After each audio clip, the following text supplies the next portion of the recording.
आप सभी को भारत भूषण गौड़ का प्रणाम। आज के इस वीडियो में हम चर्चा करेंगे कर्क लगन की। कर्क लगन और उससे संबंधित व्यवसाय या नौकरी वह किस क्षेत्र में जाएं। इस लगन की जन्म पत्रिका में कार्य भाव का स्वामी और लग्न भाव का स्वामी दोनों ही बुध होता है। इसी प्रकार धन भाव का स्वामी और भाग्य भाव का स्वामी शुक्र होता है, जबकि आय भाव का स्वामी चंद्रमा होता है। इनमें बुध और शुक्र मित्र ग्रह हैं। अतः यदि जातक या जातिका इन ग्रहों से संबंधित व्यवसाय करें तो उसे अधिक लाभ और ख्याति प्राप्त हो सकती है। प्रायः बुध लग्नेश एवं कार्येश तथा द्विचर अर्थात द्विष भाव बौद्धिक कार्यकत्व राशि होने के कारण इस लगन के जातकों को बौद्धिक क्षेत्रों में सफलता प्राप्त करते हुए देखा जा सकता है।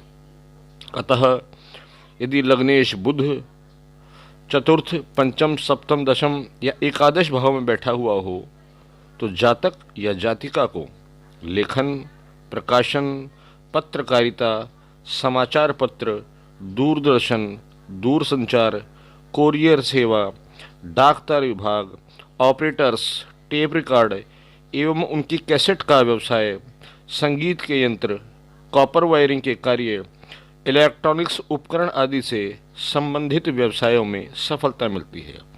किंतु यदि बुध लगन भाव में ही हो और शनि महाराज की लगन या 10वें भाव पर या तो युति हो यानी कि साथ में बैठे हों या दृष्टि प्रभाव हो तो जातक व्यावसायिक मामलों में निकम्मा होता है। यहाँ तक कि अन्य लोगों के काम में हाथ बटाने पर उसके व्यवसाय को भी चौपट कर देता है। ऐसा जातक 36 वर्ष की आयु के बाद प्रगति करता है। यदि बुध के साथ सूर्य हो तो जातक को व्यावसायिक सफलता के साथ साथ ख्याति भी प्राप्त होती है, क्योंकि सूर्य बुध की युति बुधादित्य योग का निर्माण करती है। यदि सूर्य, मंगल या गुरु दशम भाव से किसी न किसी प्रकार से दृष्टि या युति संबंध न रखते हों तो जातक या जातिका को किसी भी प्रकार की सरकारी या गैर सरकारी नौकरी की उम्मीद नहीं रखनी चाहिए, क्योंकि प्रथम तो उसे नौकरी मिलेगी ही नहीं और यदि मिल भी गई तो वह जल्द ही छूट भी जाती है। जातक जब तक नौकरी करता है तब तक सुखी नहीं रह पाता। हाँ, राजनीति में कोई पद अवश्य पा सकता है। यदि शनि लगन चौथे, 8वें या 10वें भाव में बैठा हो तो जातक को बड़ी आयु तक संघर्ष करना पड़ता है। उसके बाद ही थोड़ी बहुत सफलता मिलती है, वह भी वकील, सलाहकार, लेखन, शेयर, बैंकिंग आदि में।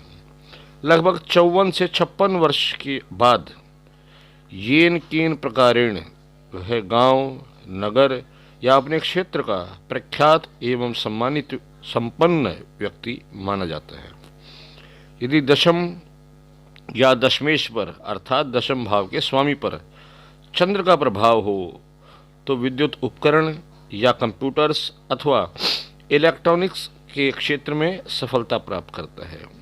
केंद्रस्थ, केंद्र अर्थात 1, 4, 7, 10वां भाव या दशमेश पर यानी कि दशम भाव के स्वामी पर अकेले गुरु का प्रभाव हो तो जातक शिक्षक, लेक्चरर, प्रोफेसर, कुलपति या इसी प्रकार शिक्षा जगत में ख्याति प्राप्त करता है, परंतु धन के मामले में साधारण ही बना रहता है। यदि दशम या दशमेश पर शुक्र का प्रभाव हो तो जातक कलात्मक वस्तुओं का व्यापार करता है, जैसे कि फोटोग्राफी, चित्रकार, संगीतकार, खेल खिलौने या गारमेंट्स या स्पोर्ट्स या कॉस्मेटिक्स आदि का व्यवसाय अपनाता है।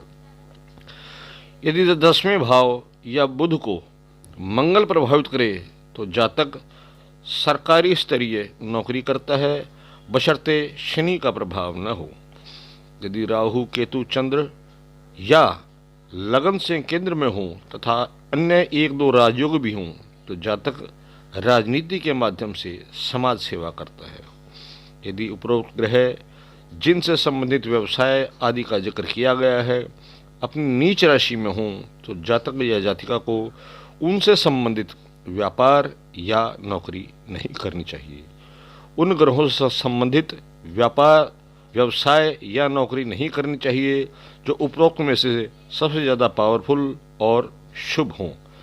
इस प्रकार इस वीडियो में हम ये जान पा रहे हैं कि किस प्रकार कन्या लग्न के जातक और जातिकाओं को किस व्यवसाय में जाना चाहिए जिससे कि उनकी सफलता की संभावनाएं अधिक बढ़ जाएं। मित्रों, यदि